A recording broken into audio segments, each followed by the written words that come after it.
নাহিদ ইসলাম আবার গোপালগঞ্জ যাবেন। সাম্প্রতিক সহিংসতার মধ্যেও পিছু হটেননি তিনি।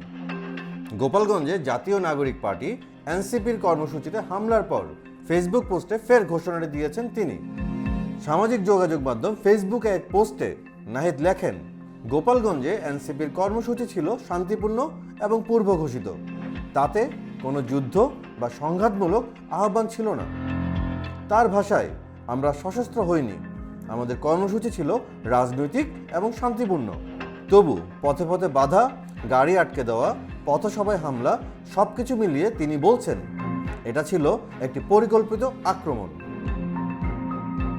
নাহিদের অভিযোগ, মুজিববাদী সন্ত্রাসীরা সশস্ত্র হামলা চালিয়েছে।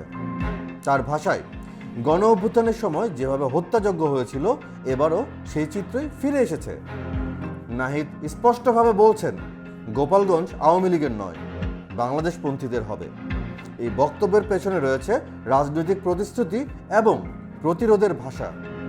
নাহিদের কথায়, আওয়ামী লীগ যুগের পর যুগ গোপালগঞ্জের মানুষকে রাজনৈতিকভাবে জিম্মি করে রেখেছে। তাদের অভিযোগ, মুক্তিযুদ্ধের চেতনার অপব্যবহার করে প্রশাসন ও আইনশৃঙ্খলা বাহিনীকে রাজনৈতিকভাবে ব্যবহার করা হচ্ছে। নাহিদ ইসলামের ফেসবুক পোস্টে উঠে এসেছে 4 জন শহীদের নাম। বাবু মোল্লা, রথিন বিশ্বাস সহ অন্যদের রক্তের শপথে ঘোষিত হয়েছে, আমরা মুজিববাদকে গোপালগঞ্জে দাঁড়াতে দেব না।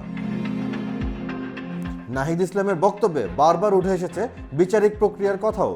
তিনি বলছেন, আমরা বিচার বহির্ভূত হত্যাকাণ্ডের পক্ষে না, কিন্তু যেসব হামলাকারী পরিকল্পিতভাবে এনসিপির লোকজনকে হত্যা করতে এসেছিল তাদের বিরুদ্ধে আইনানুগ ব্যবস্থা নিতে হবে।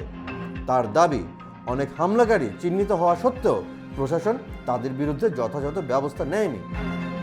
ছাত্রলীগের নেতাকর্মীরা গ্রেফতার হলো তারা জামিনে মুক্ত পাচ্ছে বা পালিয়ে যাচ্ছে। নাহিদ ইসলাম অভিযোগ করেন, প্রশাসনের অনেক কর্মকর্তা দুর্নীতিগ্রস্ত এবং পক্ষপাত দুষ্ট। তাদের কেউ কেউ টাকা দিয়ে কিনে ফেলা যায় এমন ভাষাও ব্যবহার করেন নাহিদ ইসলাম। তিনি বলেন, গোপালগঞ্জে আমরা নিরাপত্তা বাহিনীর নির্দেশ মেনে শুধু পথসভা করেছি, কিন্তু তারপরেও ফেরার পথে পরিকল্পিতভাবে আক্রমণ চালানো হয়েছে। নাহিদ ইসলামের দাবি, যদি প্রশাসন ও গোয়েন্দা সংস্থা সময় মতো ব্যবস্থা নিত তবে এই রক্তপাতের প্রয়োজন হতো না। ফেসবুক পোস্টের শেষাংশে নাহিদ ইসলাম গোপালগঞ্জ ও বাংলাদেশের ভবিষ্যৎ নিয়ে এক প্রতিজ্ঞা উচ্চারণ করেছেন।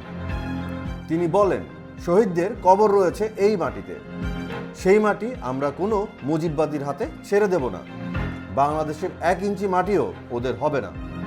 নাহিদ ইসলামের এই ঘোষণায় রয়েছে দৃঢ়তা। এখন দেখার বিষয়, সাম্প্রতিক সময়ে শুরু হওয়া এই রাজনৈতিক উত্তেজনা কোথায় গিয়ে থামে।